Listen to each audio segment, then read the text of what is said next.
So that show I liked because it was artists, theaters, like stalwarts of theater, Girish Karnad, those kind of people were there in the same day, and there were also common people who would just buy a ticket and come inside to watch. So it was a mix of all that, and everybody loved it. You know, I mean, even if people didn't like some scenes, it was not because of the choreography or the dancers didn't do well. It's not about that. It's something to do with, oh, you know, this scene, you know, we want like that. You know, that's okay. Always people have to say something, but that was one of the, you know, yeah, that I remember. But you know, like I said, each show is has its own very, beauty. Yeah. So, like you started this company and production in India, and then you were doing some shows in India also. If I ask you, like, what difference did it make that you are now in US? Did it add some value to it, or would it be same if you were in India? No, it wouldn't be same because I would think that anybody, for that matter, right, not just me, when you move from one place to another, your perception changes. I think so. I mean, it has to, otherwise maybe you're locked up in a house or something. So in Mysore, I know my main focus was on my training. Although I was doing all these things, I didn't realize, I mean, now I can say all that looking back, but when I was doing it. So I was training to be a dancer, I was training to be a choreographer, I was training to be an actor and teacher, and all that. I was doing all these different elements. But now I think when I moved away from that protected space, I say protected because my parents were there. See, I didn't have to do any of the production work. Even if I make a new production, I didn't bother like with the lighting designer is here, or you know, I'll only talk to them, but they made sure everything was there for me. But when I came here, you were just a performer. Yeah, I was a performer, and I started creating my own work, but still, you know, it was in my own, like, you know, oh, I'll just do this, you know, kind of thing.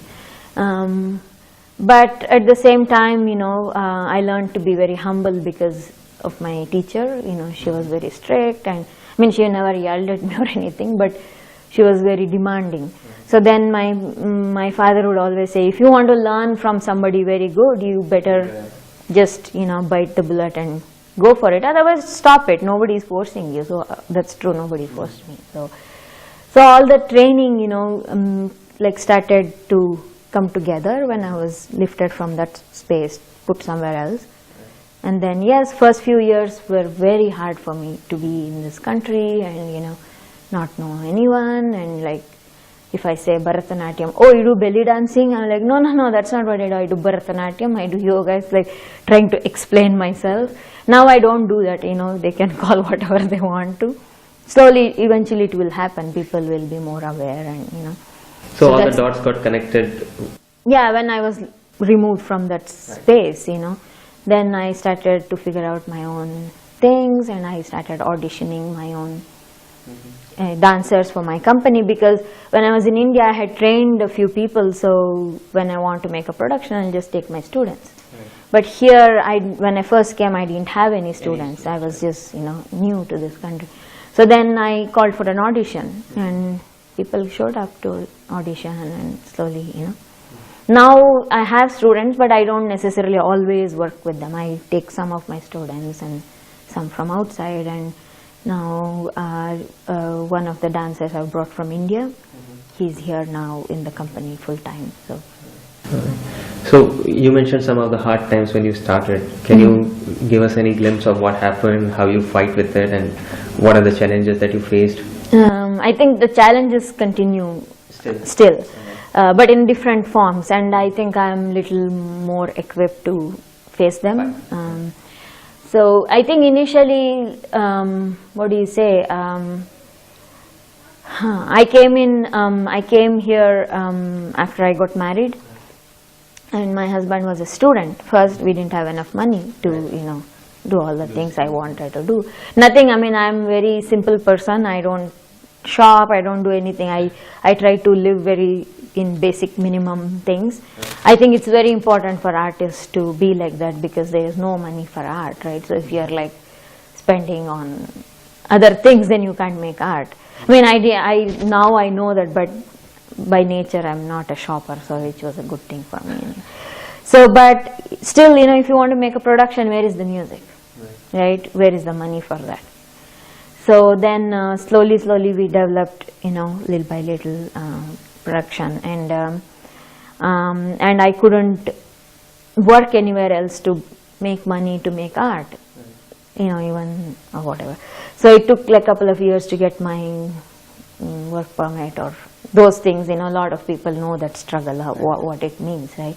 And then I started to volunteer at the dance complex in Cambridge. So if you work, I think it's like if you work 2 hours, you get 1 hour rehearsal free.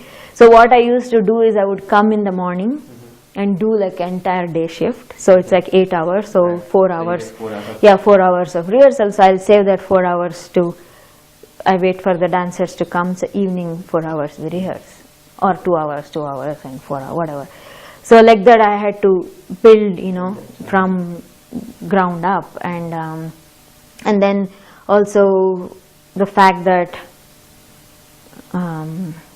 you're from a different culture, it takes a little bit of time to understand how you communicate with each other, and in a way, like first everything seems either, oh, they're so great, or like, oh, so offensive, how can they talk to me like that, both extreme reactions. But then you slowly realize, it's not like that, it's a little more complicated than that. Yeah, so maybe like the dance form that you're presenting is also a little different, so they don't understand right away, right? If you tell someone that I want to do something like this, what is the reaction? Right? That has been very positive actually. If I did just typical Bharatanatyam or just martial art Kalaripayattu, then maybe they wouldn't, then yes, people watch it, I'm not saying they don't watch, but there is an element of exoticization, like you just watch it because somebody looks pretty. Obviously nobody will understand the entire story unless you tell them. Right. When you do in India, you don't have to explain Krishna Nivegane Baro, right? Everybody knows that story. Krishna story, Yashoda is calling, fine. But here you go on stage, you say, Krishna is the one who with the flute, and you explain it. Yeah, I enjoy doing that, that's nothing, I have nothing against it. But then you are trying to be like, oh, this is what it means, this is what it means. At some level you feel like, do I need to explain all this? Yes, you do, Now I have come to terms with that you have to. And as like different kind of audience, you have to explain so that everybody understands. And yeah, but what we do in our contemporary work, the dance theatre, there I don't need to explain anything, because it is part of theatrics, so where we speak in English and different languages, but people understand the story and and the metaphors that are used. But not metaphors like in language, but in movement. Yeah. I never say this is the flowering tree, look here, this thing I'm hanging. I never say, but everybody gets the point, Right. So, and in the beginning you must have got good support from your family, your husband? Yes, very much. Okay. Any specific lesson, like our audience also look forward to doing such kind of thing? There are many audience who do not have the equipment right now, or do not have the ability. They may have dreams, but they don't know how to go about it. So any lesson that you would like to give them, they can... Oh God. I would think that it's very important not to give up. And at some point, everybody will feel, not just coming from a different culture to this country, but wherever you are, right? As an artist, sometimes you feel like, oh my God, what am I going to do? How am I going to pay the next bill? And what am I going to do the music? All those things are like on top of your head. But the only thing that will keep us going is our passion. Yeah, that we should never give up. Everybody has to do a lot of hard work to be in this profession. Every profession is hard, but if you're a computer scientist, you do your hard work, you get your degree. When you get your job, at least you get enough money to survive. So for us it's not like that we don't know where the next check is coming from, or is it coming at all, So then we have to do all sorts of things to make happen. That gives me another question, like it may be little personal or from a business perspective. is it a good business model? Like you spend so much time, you have a team of people, like maybe 5-10 people working for you, and when you do a show, is it a profitable? Is it a break even?